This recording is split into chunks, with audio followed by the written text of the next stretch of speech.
आज होतं बाळाचं सेकंड वॅक्सिनेशन, जे की आम्ही सार्वजनिक रुग्णालयात घेतलं.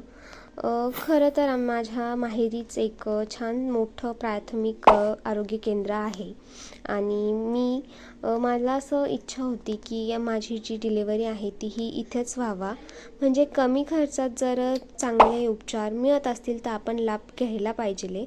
आणि पण माझं डिलिव्हरी जी झाली ती प्रायव्हेट हॉस्पिटलमध्ये झाली, कारण घरच्यांचं असं म्हणणं होतं की सरकारी दवाखान्यांमध्ये जास्त लक्ष देत नाही किंवा डिलिव्हरीचे पेशंट असतात त्यामध्ये त्यांच्यावर इतकं लक्ष नसल्यामुळे कधी कधी बाळाच्या जीवावर येऊ शकतं.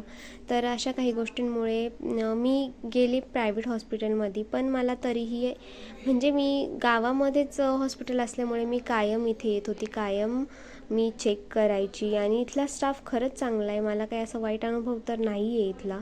आणि मी प्रायव्हेट हॉस्पिटलमध्ये यामध्ये जात नव्हती, कारण मला असं वाटत होतं की प्रायव्हेट हॉस्पिटलमधले जर सीझर नसेल होत, म्हणजे नॉर्मल होत असले तरीही सीझर करता पैशासाठी, असं माझं म्हणणं आहे. असं करतात असं नाही, पण मला असं वाटत होतं, त्यामुळे माझी इच्छा तर नव्हती. जेव्हा माझी लास्ट सोनोग्राफी झाली आणि मला कळालं की हो माझं सीझर होणार आहे, तर मी ती रिपोर्ट घेऊन इकडे आली. ह्या डॉक्टरांना दाखवलं की त्यांचं मत घेतलं, तेव्हा ते बोलले की हो तुझी डिलिव्हरी सीझर याच मेथडने होईल.